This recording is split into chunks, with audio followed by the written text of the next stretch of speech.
do I want to say about Matthew House?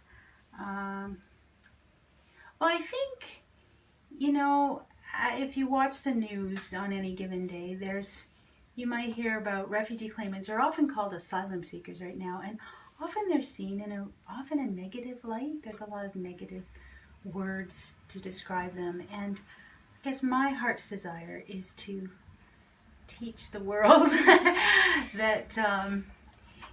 or to dispel a lot of misconceptions about who are refugee claimants. And originally, when I had the vision of opening Matthew House, it was just because of the huge need of decent and appropriate shelters for refugee claimants, as I explained, and that's definitely part of the reason we exist. But over the years, I've come to realize that Canadians that volunteer here, it's eye-opening for them, and it's transformative in a lot of ways. And they learn about refugee claimants. They often say, "Oh, I had no idea, that there were these people arriving here, and that they, were so much in need." And so I see it as kind of working both ways, both helping the refugees, but also helping Canadians to really understand more.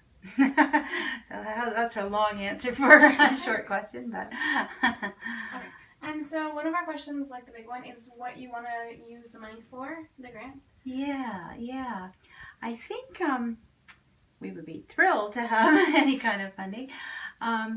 We would use it toward our orientation program for refugee claimants. When they first come, there's that refugee hearing program that we have, which is super important. But another element, and that we do have funding for, but another thing that we like to do is give them basic orientation just about life in Canada, to learn how to ride this streetcar and, not to, it sounds like it's changing, but, not to waste one transfer, or whatever. And so we teach them banking, budgeting, transit, all those kinds of things. And even cross-cultural things, like some different cultures, in some cultures they hug and they kiss, a bunch of times. Others, they hardly touch each other. And we try and teach them what's appropriate norms for Canada. So especially so the men don't end up getting charged with, assault or something when it's not meant at all. But, it's important for them to know what's appropriate and what's not in our culture. So we try and do all those kinds of things. Okay. And then, so are there any stories that you feel really represent Matthew House's significance and the program itself, and you feel that they really benefited from it? Do you feel like that's someone really special? I mean, there's so many stories I could tell. We've had close to 2,000 residents from 100 different nations. As I mentioned, I just came from our youth home, and we have had some amazing youth go through our home. Some now, there's one youth from Afghanistan, came as a 16-year-old years ago, that's now working as an engineer in his field. There are others that are studying, one from Ethiopia studying biomedical physics, another one studying astrophysics, others are studying law and political science, nursing. They've really gone on to be really successful. Another really touching story, there's a young man from Nigeria who came and didn't have a place to stay, and he was about 18 years old, and one of our volunteers, who's a single man, agreed to take him in. He's a high school teacher, and he just agreed to take him in for 6 months till he kind of found somewhere else. But they have ended up, I think it's been 6 or 7 years now that he's lived there, and the young man from Nigeria has said that this man's name is Paul. He says Paul is like his adopted father, and they really do have a father-son relationship.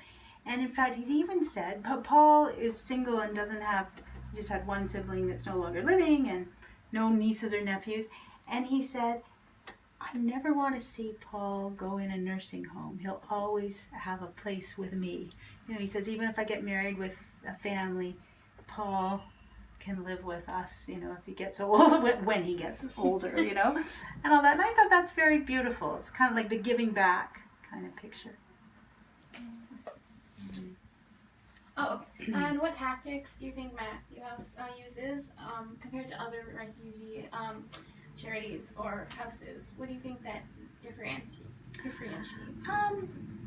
Well, I mean, I think obviously we want to, we are faith-based. We want to,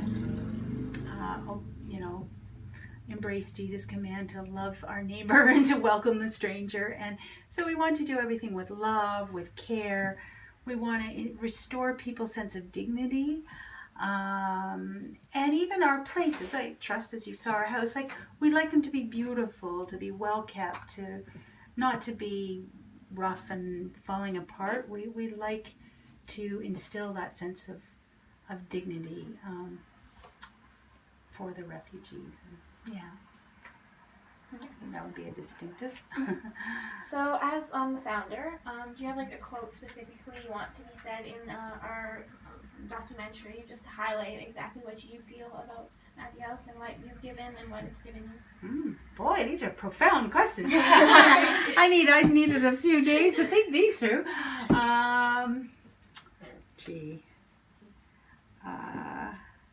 Lily's very good at coming up with questions. Yeah.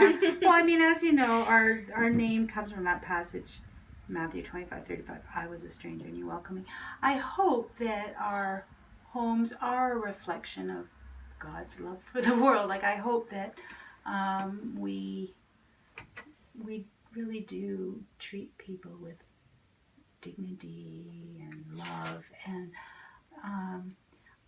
I talked about our healing garden. I hope that our whole place is a place that's healing for people, that people have gone on really long journeys that have been really difficult.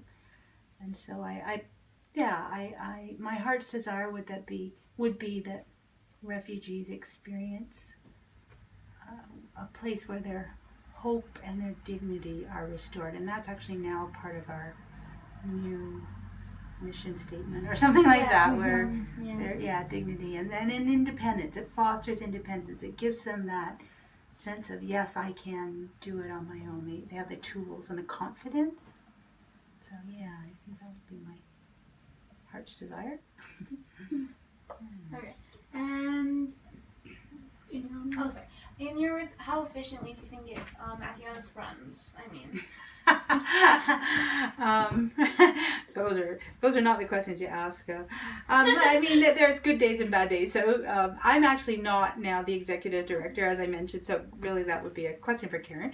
I think we generally run well, and that's certainly our desire. We want to have. You met some of our staff. I think they really do.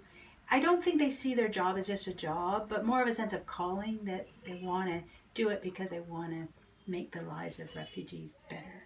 So I think you run generally quite well.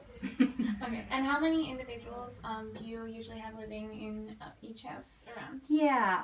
Well, between our 4 houses now that we have, I think it's between 35 and 40 that we have between all of them. About 12 in this house. And it's different numbers in each. 40 people or 40 families? People. Yeah. And they stay for how long around? Yeah, well, this initial intake shelter home, usually they stay 3 or 4 months, and then they either move out into the community on their own, like the lady we met, they find a room or whatever, and we give them furniture. Or if they're extra vulnerable, then we might send them to one of our youth homes or vulnerable homes. And what happens to the families you can't accommodate in your house? Yeah, that's always sad. Yeah. If they don't have space, if we don't have space, it's really hard, it's really painful to send them away, because we know that the options are, especially the single men, it's pretty rough. Would it be, if there wasn't enough space in this house, you would send them to another that has space, or would that be too difficult? Well, that's what we try and do. Yeah, if it's our first choice, if we had to send them somewhere else, would be to another refugee-specific shelter. There's only 7 of us in Toronto that are refugee-specific. So we all know each other, we meet quite regularly, and we're usually all full. But then the next choice is just a general homeless shelter, but we know, especially like for single men, they are really rough. You know, it's with the drug addicts and alcoholics, and they're often re-traumatized. So we hate to do that. Sometimes we have to, but it's hard. Okay, and what are some or some of the things you guys do in this house and other houses to make them refugees feel more welcome? Just associate. Yeah, well, we always have lots of parties, like birthday parties. If it's their birthday, we celebrate. Yeah, we have lots of parties, you name it. We often go to summer camp. Like, we take them out of the city on outings. We sometimes take them to special events in Toronto, the art gallery. If there's some volunteers, we'll take them with free tickets. Yeah, we just try and, especially celebrations involving food are often. Food brings people together. Yeah, are things we like to do. And in the summer, we even have music in the garden. Concert, we have musicians come in and play music in our garden, and people from the outside and our refugees come, and they just get to enjoy the concert, which is kind of neat. Do you have any other comments you would like to say? Well, just that, there's a really great need for places like ours. There's not enough of them. And as you probably heard in the news over the winter about the refugee shelters being overflowing, and some of them had to stay in hotels and things. That's really sad. And part of the reason is that it's not that the numbers have increased so much, but there's such a lack of affordable housing in Toronto. Mm-hmm. So they just can't find places to move out. They can't find apartments to rent that they can afford with the basic welfare amounts that they're allotted. So it's hard. It's really hard.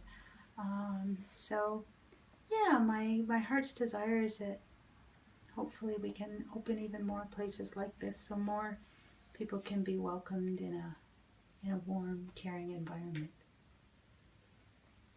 Okay, thank you. No. Thank Thank you. So much you. for taking the time. Thank you, and I really wish you well on